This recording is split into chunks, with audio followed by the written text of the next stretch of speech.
Hi, I'm Stephanie Lemick, and this is Building Trauma-Informed Workplaces. Before we kick off today's episode, I want to provide a content warning. We'll be talking about the COVID-19 pandemic, so please be aware and most importantly, make sure and take care of your own mental health as a top priority. And if this topic is too difficult to listen to, go ahead and skip this podcast. I'm delighted to have my good friend, Adia Sikyta, today as a guest.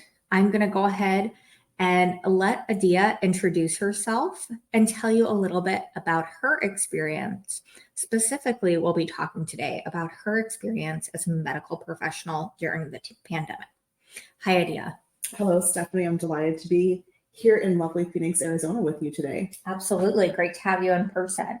So give us your story, give us your background. Tell us about, your journey and how you became a healthcare professional. I became a healthcare professional in a very roundabout way. So as you know, I'm a nurse practitioner and I specialize in infectious diseases where it intersects with our immunocompromised patient population, specifically solid organ transplant patients. I became a healthcare professional on kind of a non-traditional route. So I had I was always kind of interested in nursing, but I had my oldest daughter when I was quite young and I dropped out of college. And I felt that time frame that there was, no way to go to college and be a mother and work. So I had two more of my lovely daughters. And then when my youngest daughter was about 5 months old, I decided that then was the perfect time to go to school. So obviously, I went to nursing school. I worked initially as a labor and delivery nurse at our unit at the Nebraska Medical Center. And then I decided that I wanted to do more. And so then I went back and got my doctor of nursing practice through Creighton University. And my very first job out of college was in infectious diseases.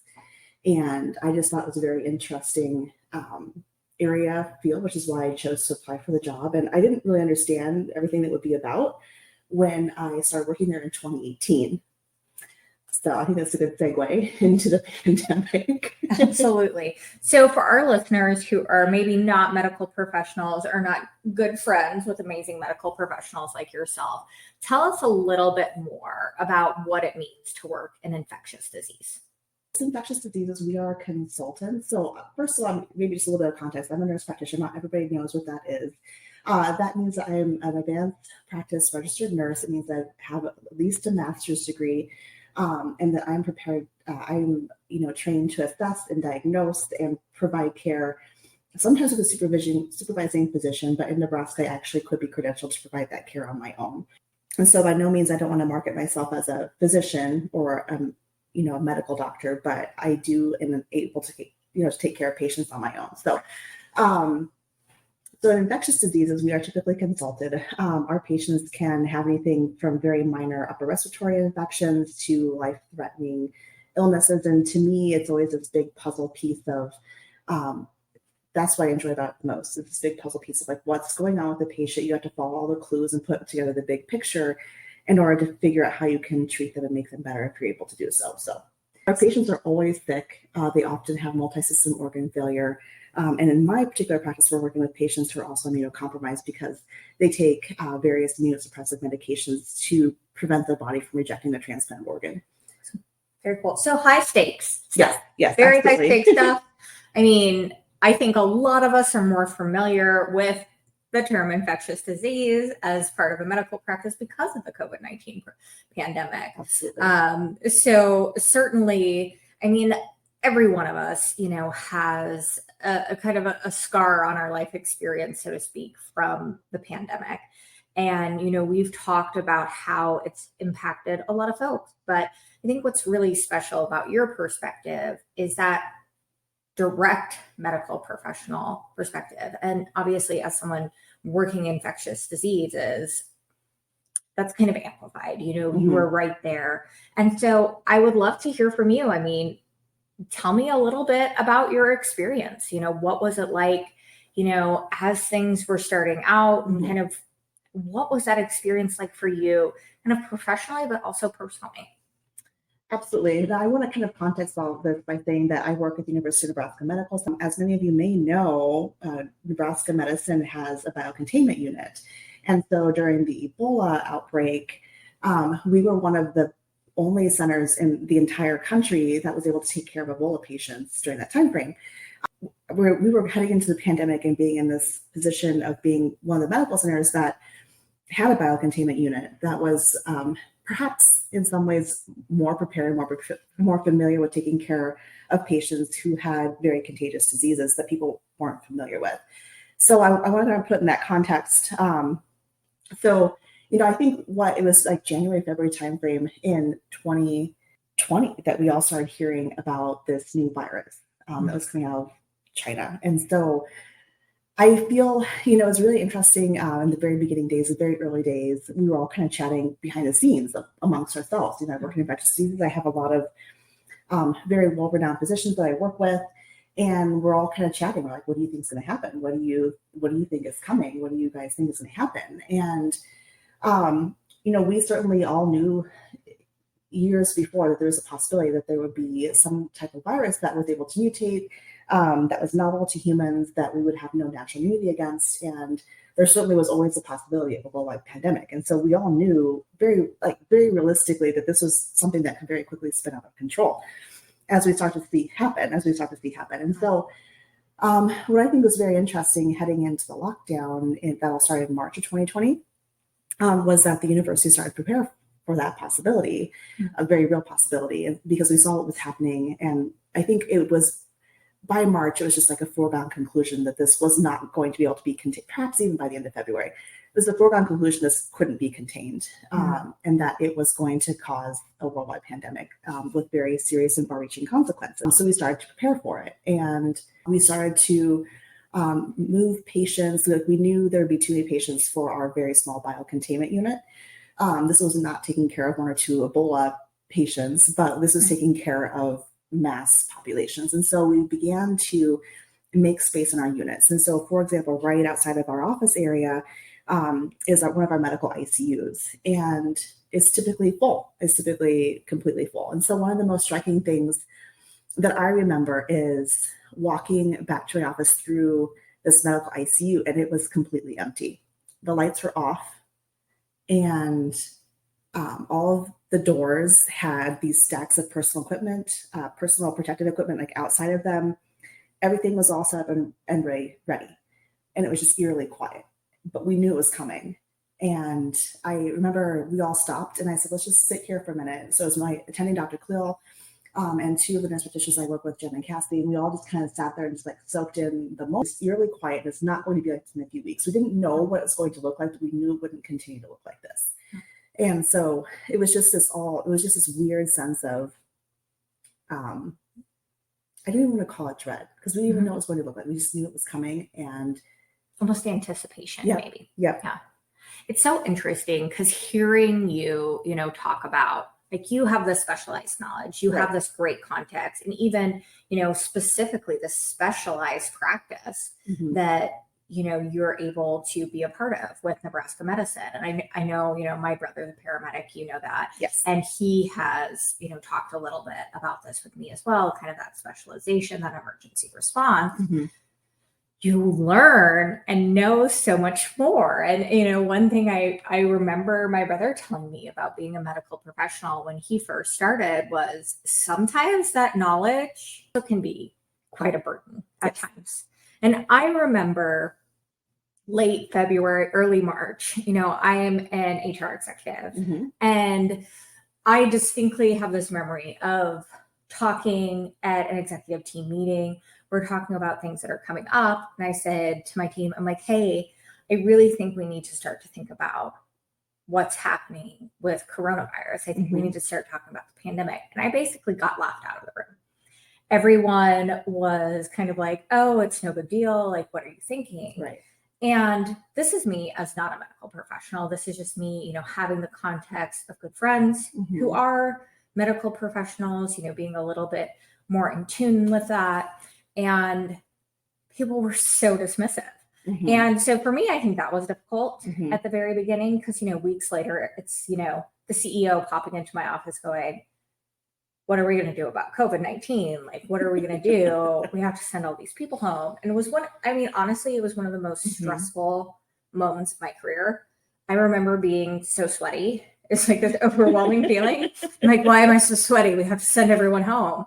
But I mean, you existed in that space with all this context, this information for literally weeks. Yes. So tell me a little bit about how that felt. I knew the anvil was going to drop. Yeah.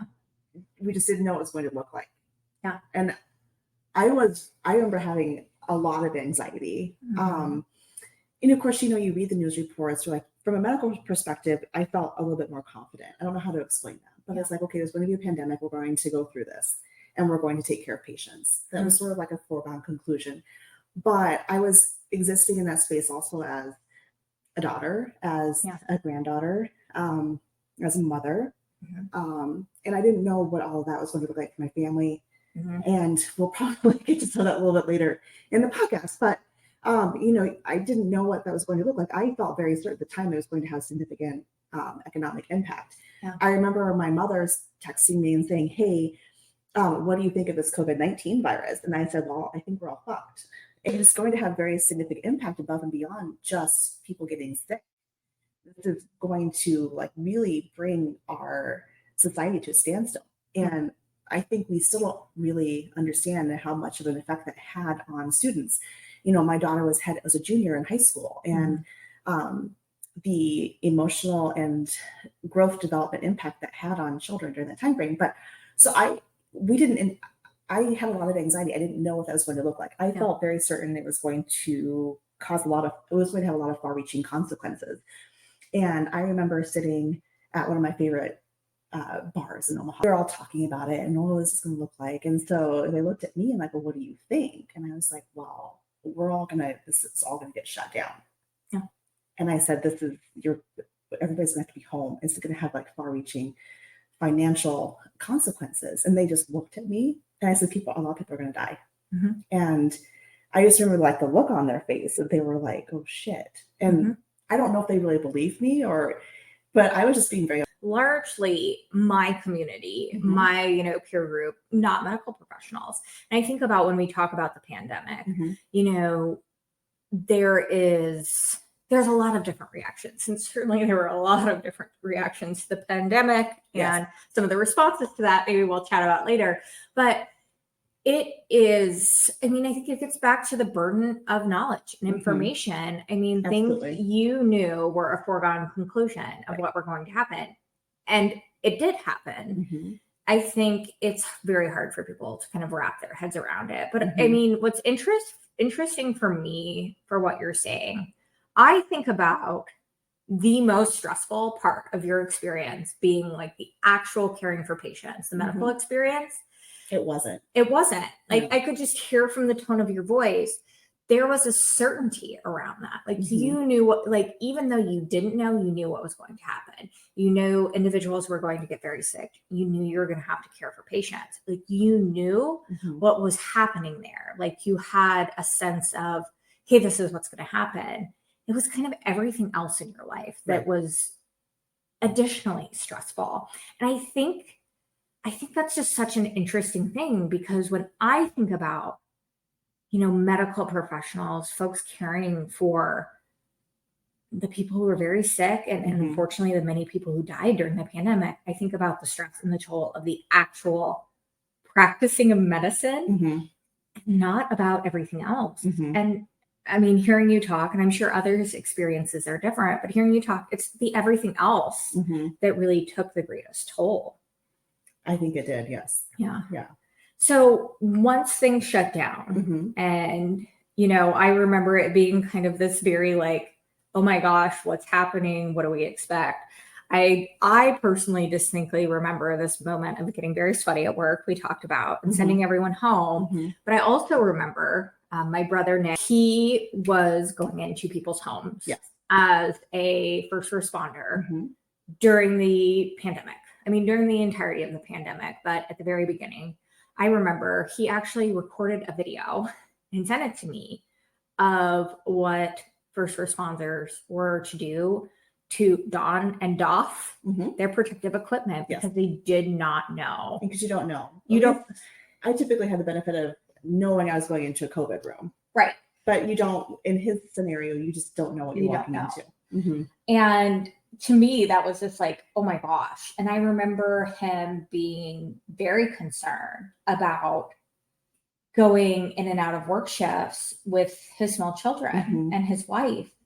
And I mean, I would love to hear from you, if you can reflect on that very beginning part of the pandemic where, knowledge was growing, but it was still very small. Things were very uncertain. I know I was at the grocery store, no mask, in masses of people. And then I was coming home, like wiping down bags of Lay's potato chips.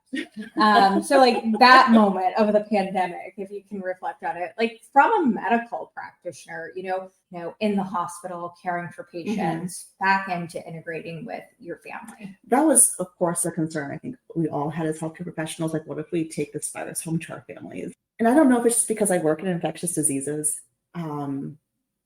And I come into contact with contagious patients all the time. Certainly not with a novel virus, but everything else is contagious. And so for me, I just never worried too much about it. So I put on my protective equipment. I go into the patient's rooms. I take it off. I, wash my hands, and then I go home to my family. And I've just never really worried about it too much. And certainly I did have a little bit of extra level of anxiety with the coronavirus. I think we all did. And my husband and I, so of course, everything shut down in March, and all the schools went remote. And my husband and I actually made the decision to send our girls to his parents' house in Oklahoma, and they were there actually for a couple months. So my children weren't home; they were someplace that I felt was safe. Yeah. And to be honest, that was it was a big stress relief. I knew that they were being well taken care of. Of course, I missed them. Yeah. But they were being well taken care of with my in-laws. And I knew that my in-laws were, very practical people. I knew that they would take all the measures they needed to keep my children safe and keep themselves safe. And so that was a big relief for me. But around the same time that this was all occurring, my grandfather had a big stroke and ended up in the hospital and needed skilled nursing facility care. And I knew that if he went to, I'm sorry. It's all right. I knew if he went to a skilled nursing facility that I would never see him again. Yeah. Because it was running rampant through nursing homes at the time, if you recall. Right. And so this is where a lot of, I think, emotional trauma happens as a society, is that we weren't allowed to participate, to grieve, to celebrate events that we all hold sacred and dear to ourselves, correct? Right. And so the trauma from missing out on that, I think, is something that we can all identify with. And so I knew that if he went to a skilled nursing facility, his prognosis was basically he would probably continue to have these mini strokes and eventually he would pass away. But I knew if he went to a skilled nursing facility, that would be it. We wouldn't be allowed to visit him. And he would think, he was mentally altered, but still very much my grandfather. But he would think that we had basically abandoned him. And I was having just this horrible time coping with that. And I remember laying on the floor of my bathroom, just screaming and in rage, grief that this was happening, because this shouldn't be the case, Right. And so I picked myself up off the floor and I was like, okay, this is what we're going to do. We're going to take him home. He's not going to a skilled nursing facility. He's going to come home. Yeah.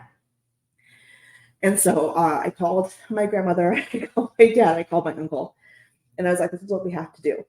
He can't go to a skilled nursing facility. He has to come home. And they were like, we can't do that. How are we going to take care of him? Yeah. What are we going to do? And I was like, you guys don't understand. If he goes to a skilled nursing facility, we won't see him again. That'll be it. We won't be allowed to visit. Right. And hospitals were already shutting down. At this point, when he first had the stroke, it was regular, everything operation as usual at the hospital. And by the time that we made this decision, they'd already cut it down to one visitor a day, one person in the room at a time. And so things were shutting down very quickly. And so we made the decision to take my grandpa home. And so we all started taking shifts with my grandpa to take care of him. And he needed a lot of physical therapy and occupational therapy. He had to be fed, he had to be bathed. So we took on that caregiver role. For me, that was like the hardest thing. I told my grandma that I'm like, you can't go to the grocery store, Grandma. You have to give me a list. You absolutely cannot go to the grocery store. It's not safe. You can't go. This was still in March before like really that big wave started. So in March, we took my grandpa home and we started, caring for him at home. And we would do shifts with my grandma. My grandma obviously like worked herself to death that she, trying to take care of my grandfather. And, initially he did well and was, but we all, I guess my point is that we all got extra time. Yeah. We all got extra time with him that we wouldn't, and I don't know if I'm answering your question, but I always forget that I was experiencing the pandemic as a healthcare professional, but I was also going through it on a human level. Yeah. A very human level as well. And I think that was one of the most, one of the hardest things is that he didn't have the care that he needed to have. Yeah.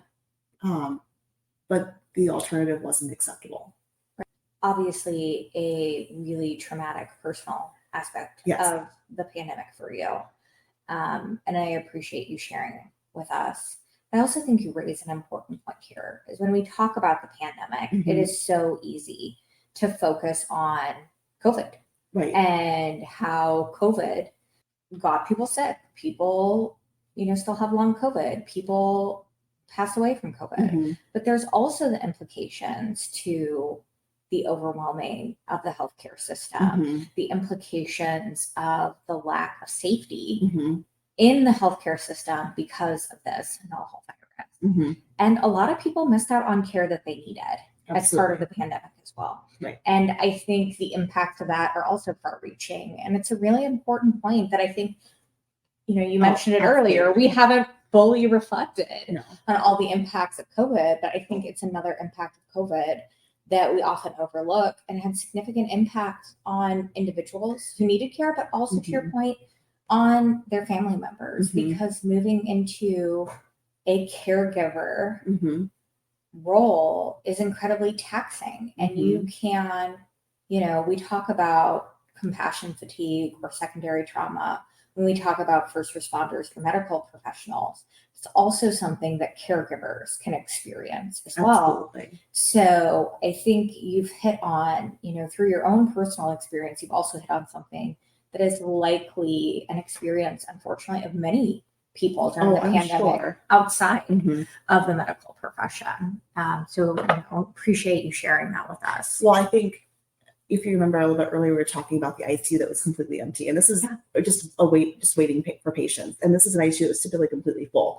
And so at the height of the pandemic, we had 5 floors of our hospital dedicated only to COVID patients.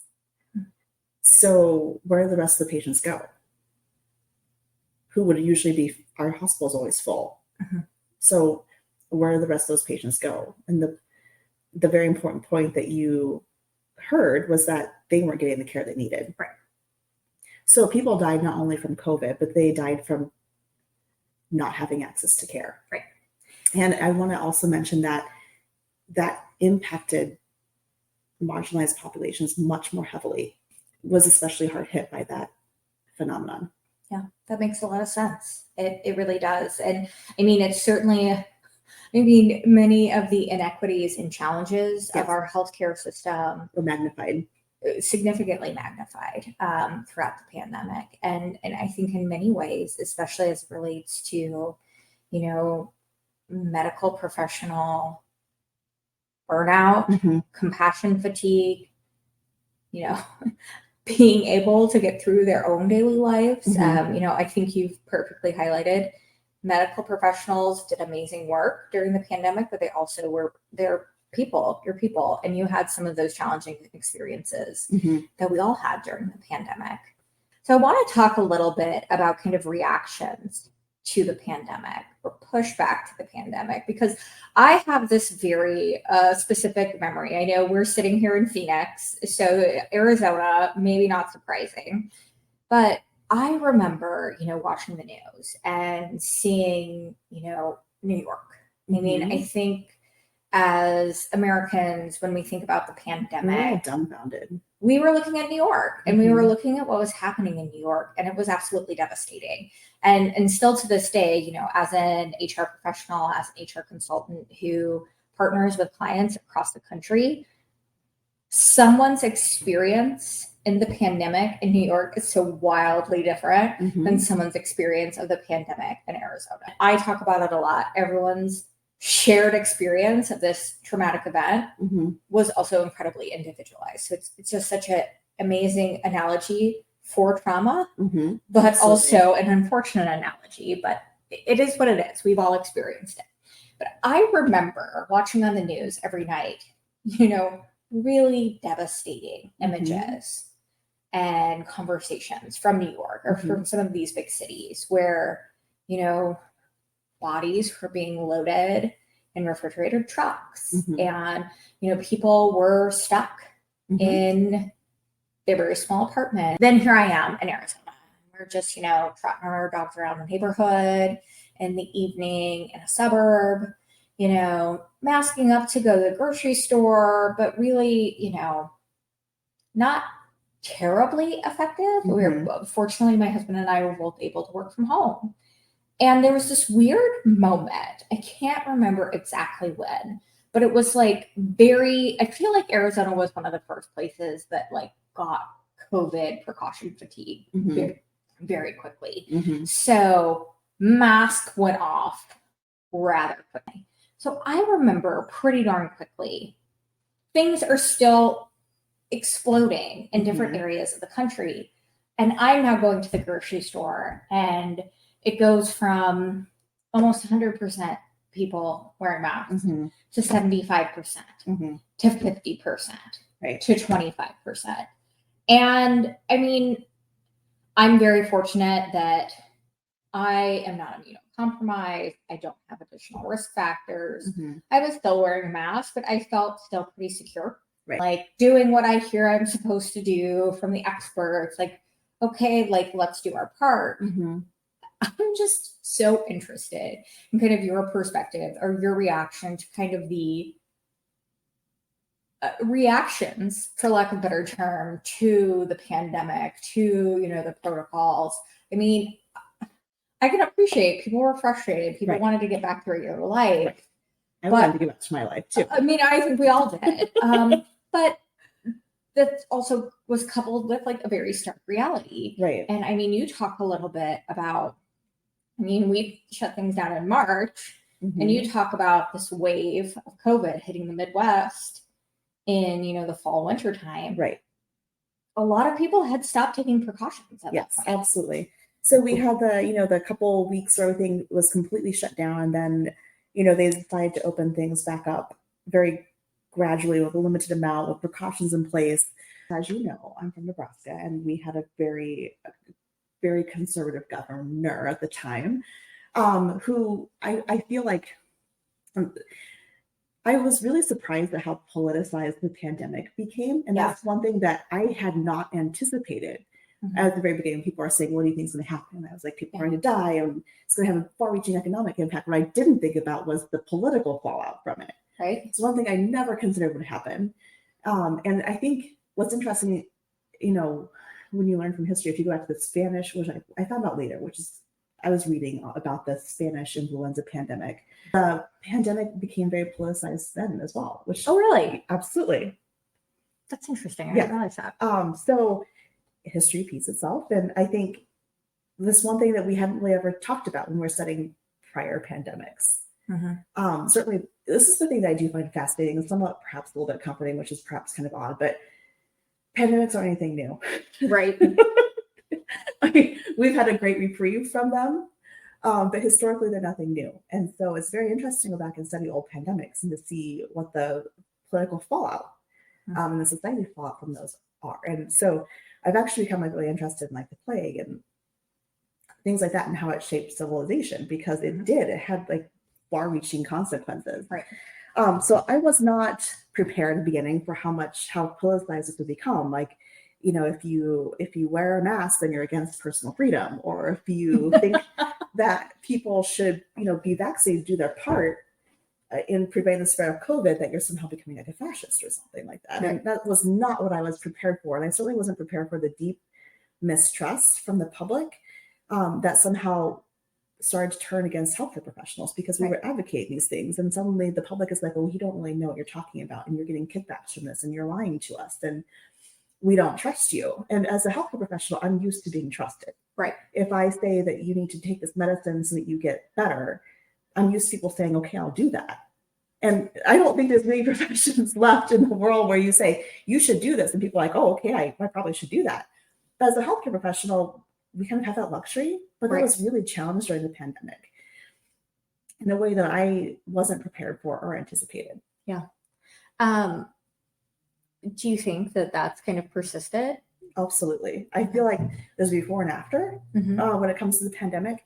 And I still have people, part of my job is, people are being listed for transplant patient and we have to do vaccine education. Mhm. We would like you to have as much protection as you can heading into your new immunocompromised state Mhm. against viruses. And I would like you to have all of these vaccines, including the COVID vaccine. Mhm. And it's amazing to me how people are willing to get all the other vaccines, but not the COVID vaccine, not that one.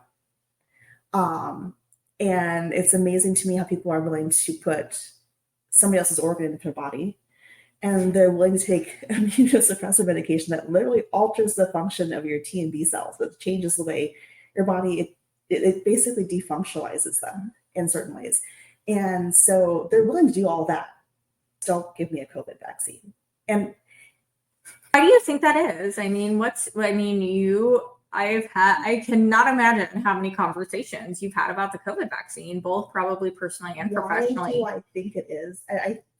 I don't study this side of society, but I feel like social media allowed these conspiracy theories to like really replicate, and I feel like all of all this chatter and all this concern and confusion really hit at the deepest fears and insecurities that we all have. And I feel like we were all vulnerable to it because even in healthcare, I was like, well, I trust this. I trust it's been working, but I'm going to be 100% transparent. In the back of my mind, there was like, but what if? Right. But what if? And so I think it hit the core of a lot of the vulnerabilities that our society has in ways that we hadn't really thought about, if that makes sense. It does make sense. I mean, talk a little bit about trust. And I talk a lot about trust when I talk about, trauma-informed systems, processes, workplaces. And, the thing about trust is interesting and how we all kind of interact with trust. It's different. But I think about, just in our conversation, kind of talking about trust. And sometimes trust is broken without any personal action. Like sometimes systems or processes break out. Right. And we talked about, I think generally speaking, most of us who, work, have health insurance, do all the things we're supposed to do. You all can't see my air quotes, but they're there. We have an expectation, or at least we had an expectation, that when we needed care, when we needed health care, it would be accessible to us. Now, perhaps we didn't have expectations that it would be affordable or free, but we had expectations that it would be accessible to us. And I think we hit on a specific challenge that for a lot of people, it was no longer accessible in the way that we expected. We couldn't really go to the doctor if we had a sinus infection in the same way that we could in years past. Right. And we couldn't, have a question and get a specific and clear answer because, the COVID-19 virus was evolving and it depended. Information was ongoing. Changing so quickly. And so I think for a lot of people, their trusting relationship with healthcare was based on, you have access to this care now, and you have access to a really clear answer now. And because of the pandemic, it shifted to you don't have access to this care right now because it's not safe, because you may be immunocompromised and exposed to a virus that we don't fully understand. Or we cannot prioritize your care because it's not life-threatening. So we have to prioritize this life-threatening virus. And or we say don't wear masks at the beginning of the pandemic, and then we say wear whatever mask you can get your hands on, even if it's a cloth mask. And then we say cloth masks probably don't really work, so you should probably wear this other kind of mask. So you're getting this inconsistent information when you're expecting really, really consistent. For some people, that ever changing was scary. And I think that potentially that eroded trust. And then to your point, social media was able to amplify, unintentional misinformation. But I also think there was a really concerted effort to spread intentional misinformation and exploit there's the lack of trust and exploit people's vulnerabilities in an incredibly vulnerable time period. And, I think, again, that is another one of those things that I don't think we fully understand the long-term ramifications. But I think, just in this conversation, I'm having a little bit of an epiphany around, trust is just this powerful tool when it comes to creating, safe, trauma-informed environments. And by no fault of the medical community at large, trust was eroded because of just the environment and the situation of the pandemic. And I think, that is incredibly challenging. I, think about going from a trusted partner to a frequently questioned partner. And that experience as a professional has to be incredibly challenging. And it sounds like it's really changed your experience of your profession since the beginning of the pandemic. I would say there's still a lot of people who trust healthcare professionals out there, but definitely I do feel like the patients are more questioning. They want to know what are their alternatives? Like, what if they don't do anything? What if I give them this medication, there's side effects? And they're much more wary, I do feel, overall. So, I want to talk a little bit about compassion fatigue or secondary trauma, or even firsthand trauma. It's something that I think we don't talk about enough as we think about trauma and how people experience a wide range of things. But, when I think about medical professionals in the pandemic, I think about, constantly being surrounded by, devastation, devastated families, death, very challenging healthcare experiences. People talk about being, traumatized by treatment that saved their life. What was that experience like for you as someone providing the care? And, how do you think that affected you, personally, or how did you see it affect, your coworkers and peers? That's a great question with many facets. And I want to say, first of all, that in my particular role, I never bore the brunt of any of this. Now, certainly I took care of patients who were very sick, but, the physicians and the nurse practitioners and the, physician's assistants and the nurses and the care techs and the cleaning staff even who, took care of these patients. The sickest of our COVID patients are taking care of them is an incredibly physically demanding task. You have a patient intubated, sedated, sometimes paralyzed, sometimes prone, multiple, drips, antibiotics, ventilators, alarms, and you're caring for this patient who's completely incapacitated. And if you have a drip wrong or you have a vet setting wrong, they start to crash and start to die. And sometimes, despite your best efforts, they start to do that anyway. And so, I can't imagine the people who were spending these 12-hour shifts physically taking care of these patients with no breaks. And I think we've all seen the pictures. So we all had our personal protective equipment. Beginning of the pandemic, we recycled all of that. So you had to go find your mask that you wore 3 days ago and wear it again. We had a process for like irradiating the mask. So you go find your special equipment. And then you would wear that mask for a 12-hour shift. And, you would certainly allow breaks to eat and drink. But, we have the pictures of the nurses who would have all the bruising on their face from wearing these masks, and like the discoloration, the bruising, and like they're very tight. They cut into your face and it causes trauma to your actual face. I didn't bear the brunt of any of that. And so I want to, the people who did those things on the very front lines have my ultimate respect. Yeah.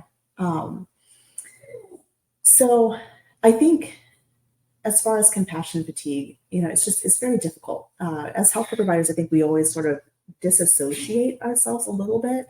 It's a protective mechanism that we all have. And, you try not to get too emotionally involved with your patients. Yeah. But it's difficult. In December of 21, my grandpa passed away, which was very sad, but we all had seen that coming through. So he passed away December 7th of 2020. And we had a funeral for him. And I remember my coworkers being upset that I went to the funeral. Yeah. Because they were like, you're just going to get COVID. I'm like, we're all going to wear masks. We're all going to do our best. But we have to go through this grieving process. It's a collective healing. We need to have this collective grieving process. We need to go through this as a family and say goodbye to my grandpa and honor the person that he was to all of us. And this is how we begin to heal, right? This is what we do as a society. We lay our dead to rest, we grieve them, we celebrate them, we give each other emotional support, and this is how we deal with death typically. But I had coworkers saying you shouldn't do this. And these are my colleagues who were judging me for going to my grandfather's funeral. So we all went, we wore masks. And I told my family, we have to be really careful. You have to wear your mask in this group setting. We can't let our guard down just because we're going through this traumatic, event of saying goodbye to somebody that we love very much. And my family didn't listen. Yeah. So after the funeral, they had this, we bring food, right? Yeah. We bring food. At my grandmother's apartment. And so a bunch of family members were there. And so my daughters and I went, we had our masks on, and I look around and everyone's eating and chatting and smiling and laughing and no one's wearing a mask. And I said, you guys, I'm like, you can't do this. You can't do this. And they're like, oh, it's okay. Nobody's sick. We're all fine. And so I said to my girls, I'm like, I'm sorry, we have to go. And I remember my grandmother saying, oh, you better come say, you haven't even said hi to me. Come say hi to me. And I remember giving her a hug and saying, I'm sorry, Grandma, I can't. Sorry. I can't be here right now. No one's wearing a mask and I have to go. And I gave her a kiss and I said goodbye to her. And we found out a couple days later that several people in my family had COVID, including her. And of course, she's in her 80s. And she very quickly got very sick. And I never saw her. I was able because I'm a uniquely privileged healthcare provider. Right. Perhaps unfairly to see her again, but not in a, she was dying when I saw her again. Yeah. I had a very good friend who worked at the hospital she was staying at, and she was like, just come say goodbye. And I was able to do something that nobody else was able to do. And I feel kind of guilty about that, but in some ways I don't care because I needed to say goodbye to her. And so she passed away the first week in January. She passed away January 2nd. Through such my grandfather passed away. And so I remember, being into her hospital room, and the whole floor was just completely overwhelmed of patients like her who were dying.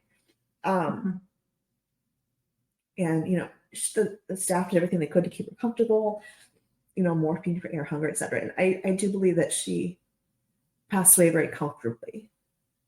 And that was her choice. That was her decision. She was like, I don't want extraordinary measures to keep me alive. I don't want to do that. And that was her choice. And I believe that she died on her own terms. Yeah. So, but it's hard not to see every patient. Yeah. In your loved one. And so you would know, when patients are turning the corner. And so we take care, I feel like in our practice, we know our patients pretty well. You don't know all of them, of course, but you get to know your patients. You see them repeatedly for various things. And so there were a lot of patients that I knew, post-transplant, we had seen them for various, infections, and they were frequent flyers in our clinic, and they got better, were doing well. We knew their families, we knew their life story. We knew that they have, three children, grandkids scattered across the country. I know their dogs' names. You know them, and they would get sick, and you would see them start to turn the corner, and you would just know that nothing was going to make them better. And so for me personally, I would go into their rooms to examine them, as you do in the morning before rounds, and I would just, I'd take a minute and I would hold their hand, and I would just be like, I would say a prayer for them. I don't know if I'm religious or not anymore. But I would just take a minute and I would hold their hand, and I would just, I knew they were probably going to die, but I just wanted to have that minute of someone like caring for them as a person. Yeah. And not just as a patient. Of course, I care for them as a patient, but I wanted them to have, even if they didn't know, even if they were sedated and didn't know, I wanted to just give them that minute of humanity. And so it's hard not to walk. It's hard not. I cried into my N95 a lot with lost snot, and so I would leave the room like I have to go find a minute to compose myself and like suck it up and just push all that grief very far down and very far into the back of your mind, in order to go on with my day. And so as you said, it impacts everyone differently. And I wasn't at the front line caring for these patients as they start to die, but I certainly have my fair share of trauma from that. Yeah. I mean, I can just tell like what a profound impact it has, but I can't help but feeling that, I mean, I hope it is consoling or meaningful to people who perhaps had a loved one who was sick or passed during the pandemic. And, unfortunately, they were unable to say goodbye or be by their bedside. That there were humans there, just like you, who at the same time you were using your expertise and your medical credentials to provide the best care possible.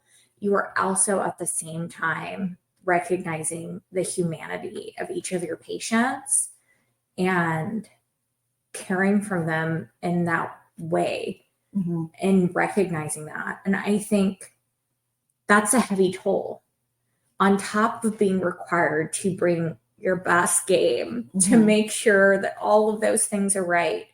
You're also recognizing these patients that you care about as people do not have that comfort that they would have in a different scenario. Right. So I think it's just, it's a heavy experience for certainly, you or anyone in a similar situation, but I also think it's a heavy collective experience for all of us to think about what that was like for so many months, for well over a year. So, I appreciate you sharing that and sharing that experience.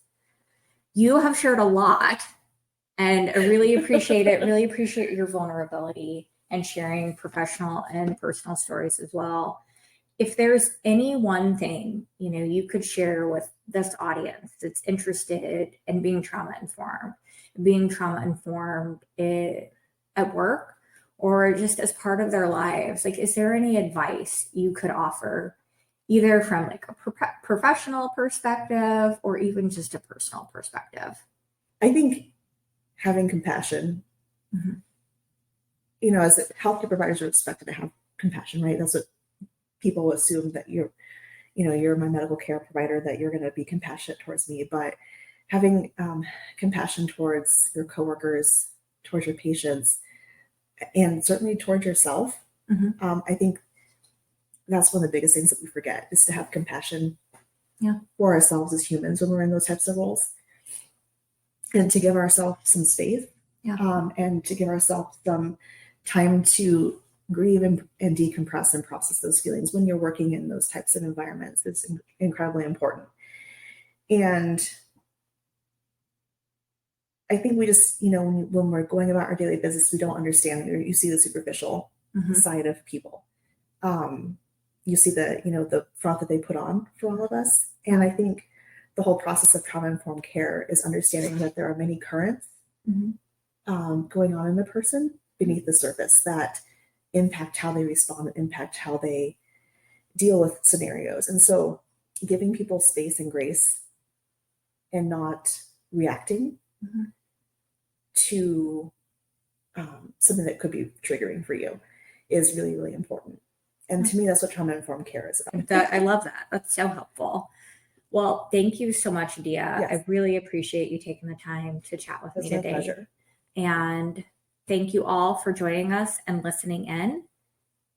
Hope you join us for our next podcast, where we'll talk more about trauma-informed workplaces. I'm Stephanie Lemick. Thank you.